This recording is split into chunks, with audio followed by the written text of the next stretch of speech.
Good evening and welcome to Arizona Illustrated for Monday, the 14th of May, 2012. I'm Tony Paniagua. Thousands of people in Arizona are graduating from the state's universities and colleges, but many celebrations will soon give way to worries about finding meaningful work and paying off student debt. Next, Michael Cheekhak has an interview about this topic with an expert from the University of Arizona. National figures are that college grads leave school with about $24,000 in debt. What is that figure for the U of A? For the University of Arizona, it is about $21,000 that students tend to leave with.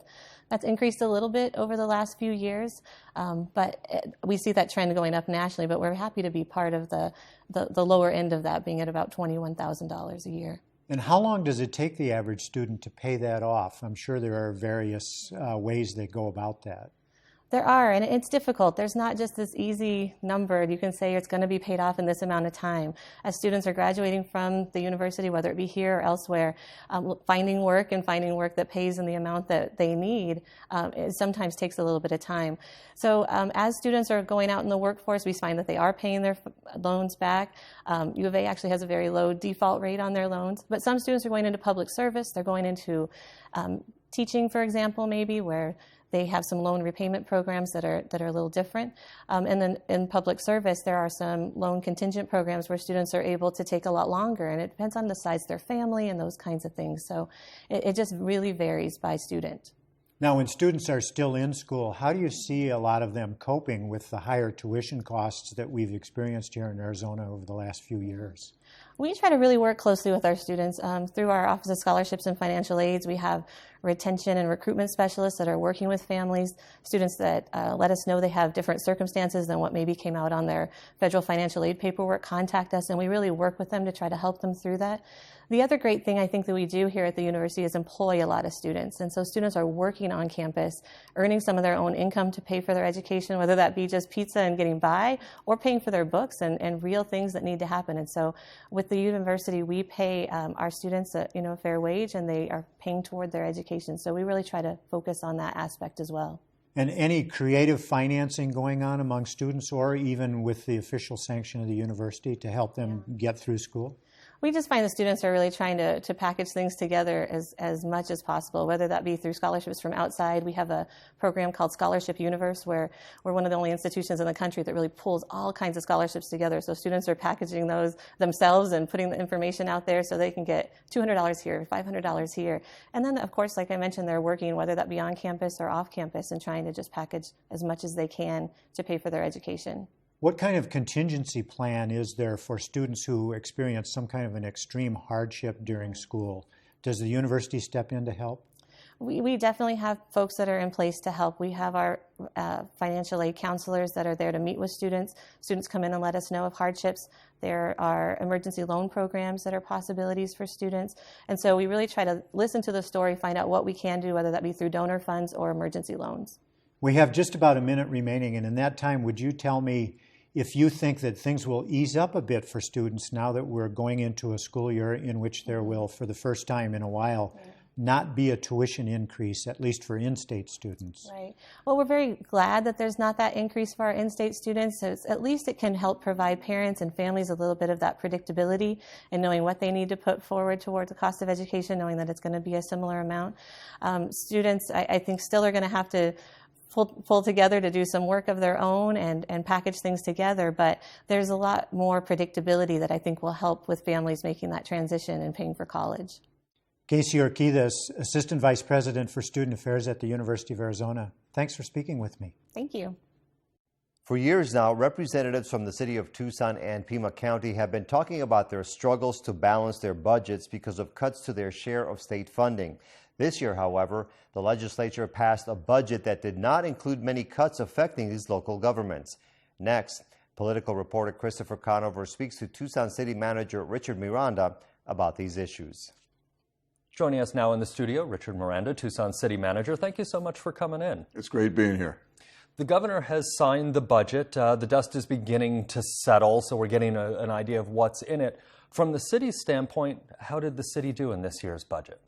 Well, I think there was a lot of give and take in the legislation that came across the agenda.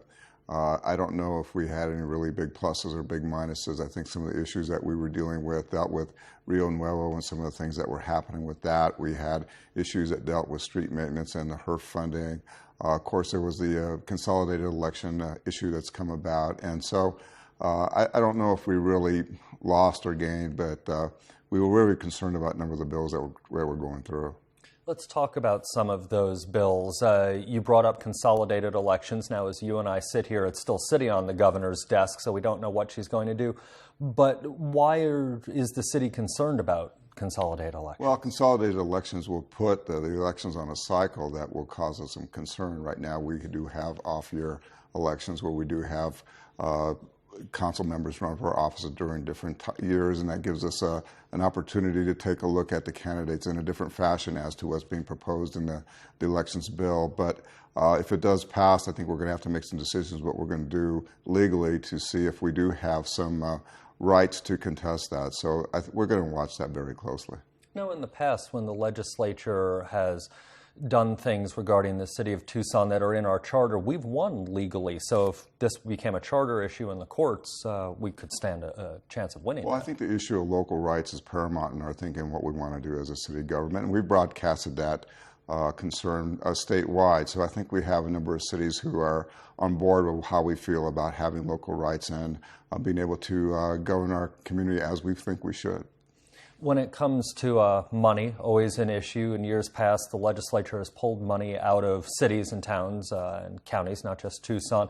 How did we do on that? Did they come down looking for some money for the state coffers, or are we okay this year? Well, the state's sales tax, again, is down, but it's still good for us that we still get state money. The issue for us mainly dealt with HERF funds, the street maintenance fund, because that account has been cut severely in the past fiscal years.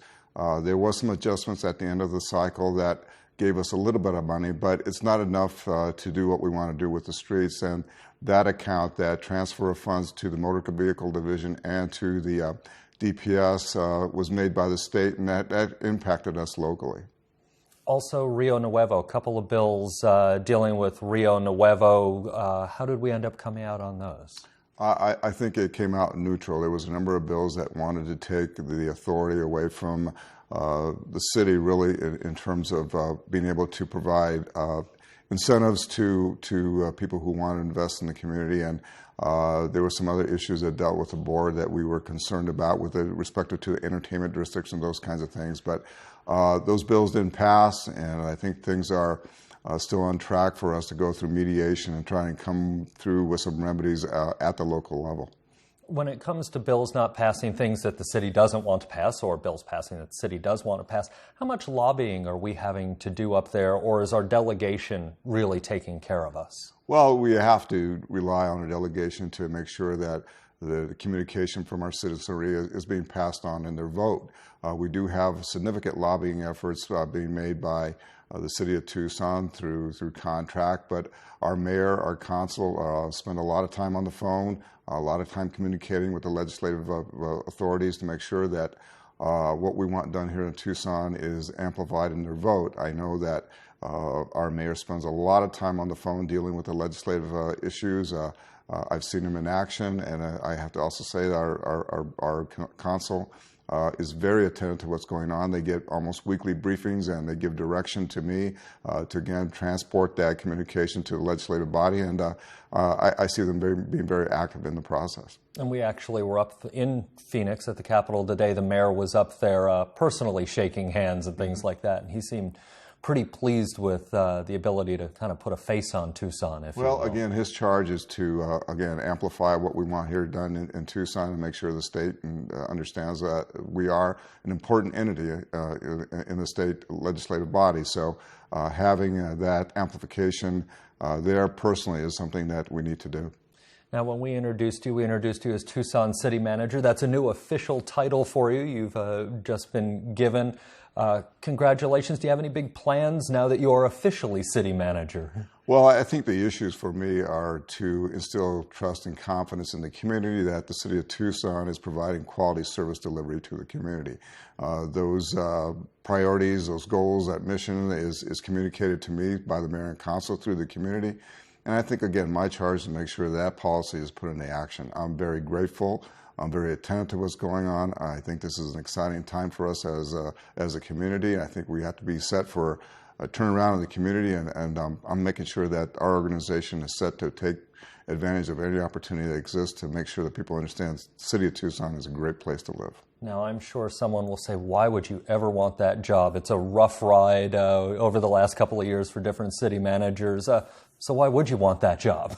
Well, people have to understand, I was born and raised in this community. I spent my entire life here, and I worked for the city of Tucson for, I'm in my 38th year. I spent 34 years with Tucson Police Department, and my understanding is that the community comes first. So when this opportunity existed, I checked with a lot of people, including former city managers, and they said, you have no choice. You know, you have no choice. You're a community member. If you want to see this community to be what it can be, you have to take a leadership role, and we want you to take that job. So again, the charge for me, it's not about me. It's not about what my ideas are. It's what the community, and making sure that the community gets what they want. You mentioned HERF funding and road repairs and things like that. I know that's an issue that keeps coming up in front of the city council. It's something we hear about. I know it's something council members and you hear about. If you can kind of wrap all of that up, what's going on with potholes? Well, we know what's going on with potholes. What's going on with fixing potholes now? Well, again, one of the important priorities for me and for the community and for the mayor and council is the appearance of the city. Over the last couple of years, there's been degradation of that. The medians had weeds, and there was garbage, and the pothole issue. And so one of the main directions given to me is to fix that. And so we're putting some general fund money to fix the potholes and fix the medians. We're going to do some budgeting that will allow us to refinance some debt, that will put some additional money, and then they've given me the charge to put some extra dollars and cents so that we can look at the future for long-term resolution, because street maintenance and the appearance of the city is important, and to come up with a strategic plan to do that. So I think what the community is going to see is a whole lot different than what's happened in the last couple of years, and we're going to be very proud of our streets, our medians, and how we look. All right, Tucson City Manager Richard Miranda, thank you so much for coming in and giving us a legislative and a pothole update. Thank you. Thank you for having me. And now we get the perspective from Pima County Administrator Chuck Huckleberry. Political reporter Andrea Kelly has that interview. Thanks for joining us. Thank you. Let's talk about how the state budget this year is impacting Pima County. Can you just give us a general overview? Yes, the state budget is actually having a lesser of an impact this year than it has in the previous years. Over the years, the state has taken about $35 million from the county. This year, they've gotten away from doing one of the contributions we call the large county contributions, where we just wrote the state a check for $6 million. So that's beneficial. And generally, they're treating us a little better than they have in the past. So fewer cuts, but not necessarily restoration of very many dollars either. That's correct. They're still taking over $30 million from us that they didn't take 3 years ago. What are some of those areas where that money is coming out of? Well, it's coming out of our Department of Transportation in the area of highway user revenue funds, or what we call monies that could repair streets and highways. It's coming from some of our health agencies, and as well as in the area of law enforcement with regard to prisoner reimbursements. On that prisoner note, though, the state was considering shifting any inmates that were at the state prison into county jails if they had less than a year of a term left to serve. That was removed. You won't be taking on more inmates this year? Actually, yes. That bill was repealed this year by the legislature. It was enacted last year, and it could have shifted as many as 600 inmates from the state to the county jail. It would have had an impact, cost impact to the county of between $6 and $8 million. I think the state thought better of that particular proposal and actually repealed it this year. So that's also a little bit of good news from the legislature. But you did say there are some hits, a little bit of hits to the public safety budget. Where are those coming from, or how do those impact the county? Well, what happens we're looking at this year, some of the federal grants and state grants are going away, particularly in the area of prosecution. And so we're looking at potentially having to backfill the loss of those federal and state grants to the tune of about $3 million this year. And so as the federal government reduces grant programs that it's had in the past, they're going to translate down into local impacts. And you also mentioned transportation funding, something we've heard a lot about in local politics lately, how to fill those potholes, how to resurface the roads. What is the impact to the HERF, that's the Highway User Revenue Fund, money this year coming down from the state? Well, this year they've done one thing a little different than they did last year. They actually restored the Motor Vehicle Division diversion, and so that means that the Department of Transportation will have about $2.8 million more to maintain streets and highways and fill potholes. But the state's still taking almost an additional $5 million to fund the Department of Public Safety. So those, they've reduced the diversions, but those diversions still hurt based on the fact that our street and highway system needs the financing and needs the investment today. And again, just to remind viewers, that's transportation funding, transportation money we pay in gas taxes, vehicle license and registration taxes, that is usually passed down from the state to the local jurisdictions. And in this case, though, the state is keeping some of that money to pay for the highway patrol. Yes, the Highway User Revenue Fund is that collection of state charges, including gas tax, and it's distributed typically 50% to the state, 30% to the cities and towns, and 20% to the counties. And what they've done is they just decided that everybody should do with less, and they've taken that money to fund their police agency, the Department of Public Safety, because they can't fund it out of their general fund. And any other budget impacts, for better or worse, you want to mention? Well, our budget impact this year is just one of continuing to hang on. Our property tax base will decline again by about 3%.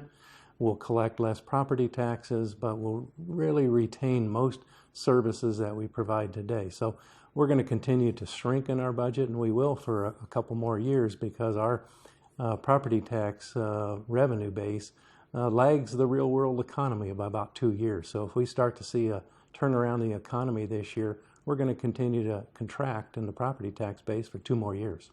So that's overall county budget. Yes. And you guys will be, the Board of Supervisors will be talking about this tomorrow in the morning meeting? Board will consider the tentative budget adoption tomorrow at our Tuesday meeting, and that budget is 6% less than it was last year, with about $12 million less of property taxes being collected. So all in all, it's a good budget for the taxpayer. And we've got some time to talk about a little bit of the other legislative impact to the county this year. There were a few bills that were directly related to some Pima County issues. One of them is the way the county is running its bonds. Can you talk about what ended up happening with the bill that could have changed that bond program? Well, the one bill, the Terry Proud bill, that would have allowed the bond program to be turned over to the smaller jurisdictions to run, died. But in substituting in that bill, they created an audit bill where the Auditor General will come down and audit Pima County's bond program since 1997. We welcome that. We have absolutely nothing to hide. The bond program is the most transparent and most accounted program in Pima County. We generally produce thousands of pages of documents every year documenting where every dime of that bond program has gone. So we look forward to having that audit completed and getting all of the information back on it, which will signify to the public that it's really another check that their money is being well spent in the bond program for Pima County. Any idea when that audit will be completed by the state? That audit should be completed by February of 2013. All right. And another bill that could impact Pima County was related to the Marana sewer. There's been a years-long litigation over whether the town can take over the county's sewer treatment facility in the town of Marana. What happened with that bill? There was a bill, and there was an actual tack on, and we call it a rider, put on the omnibus bill, which is really a budget bill at the state, directing the Department of Environmental Quality to issue permits that they probably don't have the authority to, and that may result in litigation. May result? Do you know what you're doing yet? Well, if they issue permits that have no foundation and violate the Clean Water Act, yes, we will use whatever tools we need to make sure that doesn't happen. All right. That Thank you very litigation. Much. All right. We got to let it go there. Thanks, Chuck Huckleberry, for joining us today.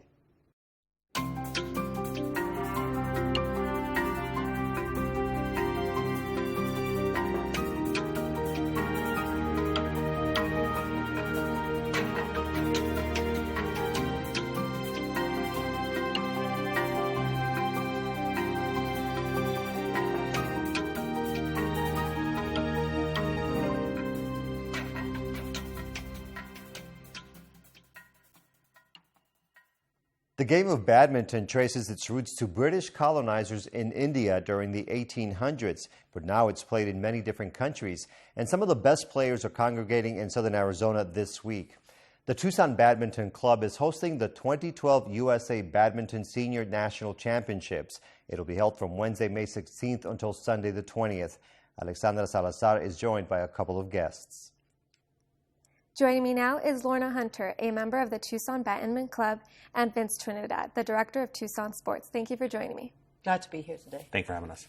Vince, can you tell me what the Tucson community had to do to bring the Badminton Championships here? Absolutely. One of the great things about working in sports is that you get to work with some passionate individuals. So with Tucson Sports, we're a division of the Metro Tucson Convention and Visitors Bureau. We're there to do two things mostly: promote the destination and attract out-of-town visitors. This was a great opportunity for us to go ahead and take sports and mesh it with that message with that. So we're working with Tucson Badminton Club, Lorna's a member here, and with the University of Arizona's Badminton Club. It's the one that is out of the Campus Recreation Center here on campus. So all three of us got together back in 2010 to host the first Senior National Championship. And then from there, we just had a great time. And so come time for the next one to roll around, we contacted USA Badminton. They're the Olympic sport for the sport of badminton in the United States. And we sat down with them and said, can you come back to Tucson? And they said, absolutely. They had such a great time in 2010. So we got the band back together with Lorna and Cholik Chan, who's our counterpart with University Badminton Club. And we've all been working diligently for the past 6 months or so, trying to organize and put on one of the best senior nationals that they've ever had. And Lorna, can you tell me about the Badminton Club that's here in Tucson and what it's all about? Yes, the Badminton Club started 10 to 15 years ago with a group of seniors as a senior club. And since then it's expanded to include everybody from youth at the local high schools to seniors. And we've got about 70 to 80 members who actively participate in badminton in Tucson. And how long have you been playing? Well, I started when I was in high school, but then when I worked during my life, I didn't play very much, but then I took it up again when I retired. And I've been playing actively for the last, let's say, 9 years. And this event is being held at, where is this event being held and who can participate? It's being held at the Campus Recreation Center here on the University of Arizona campus. And it's open to ages 35, is counted as seniors, through whatever age still plays. And when will it be held? It's held the 16th through the 20th of May, after graduation. It's open to the public. It's free admission. We'd love to see people come and enjoy the sport too. And Vince, what kind of economic impact do you think this will give to the Tucson community? We're anticipating about 240 plus or so out-of-town visitors to come to Tucson. Over a 5-day period, we were going to report that it's going to be about $190,000 of economic impact to the entire community. Can you give us a brief overview of how the game is played? Well, it's on a 20 by 40 court. The net is about 5 feet tall. This is the racket we use. It's very lightweight. They range in price from $30 to $300. And this is the shuttle that we use. It's made out of feathers. And it's hit backwards and forwards between the players. When it lands on the ground, it's a point to the other side. The sport is very, very fast. You have to be able to move quickly, and the bird moves quickly too. Mixed doubles can be really, really, the bird is hit very hard. And so it's recommended that players wear safety glasses to protect your eyes. There's singles, there's doubles, and there's mixed doubles. First person to 21, they win. If they haven't won by the time they reach 21 and the score's just 20-21, then they have to go up to 30. And it's a fast, furious game. It's not backyard badminton. Many people think of it as the little game that played outside as a kid. And it's really, really a much more competitive game than that. In fact, it's the second most popular sport in the world, behind soccer. And Vince, there's going to be 3 groups coming together and making this happen. Can you tell me about that? Sure thing. We're working with Tucson Badminton Club. They're the core nucleus of everything that's working with us, and we're also working with the university's Badminton Club. I mentioned before Cholok Chan, who's he's a professor here in the university, avid badminton player. From day one, we all sat down at a table and said, can we do this? Is this something that we can go ahead and do as a community? And then Campus Recreation Center has a perfect facility for it. They already have badminton courts laid out in their gymnasium. So it's just a question for us to go ahead and work with them. It's a great way for us to overall showcase how 3 different distinct groups can work together for the benefit of the community.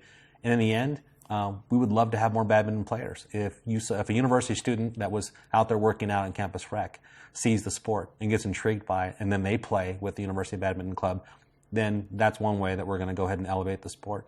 If we have individuals that come into Tucson from a different part of the country for the particular competition, and they love Tucson and come back for a vacation, it's definitely a win for us.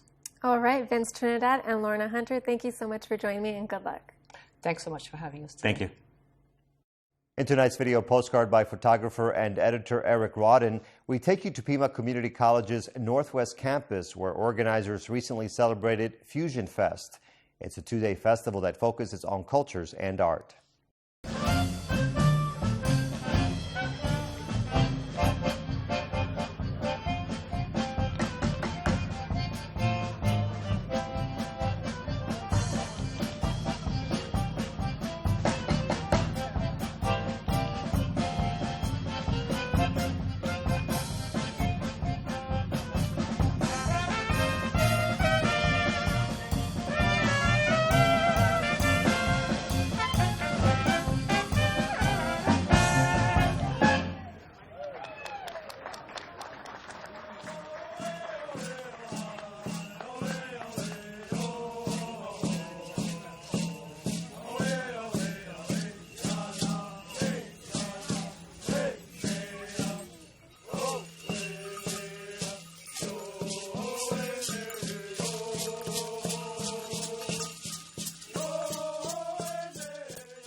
Coming up tomorrow night, a businessman from Tucson tells us about his recent visit to Washington, D.C. in an effort to help improve Arizona's economy.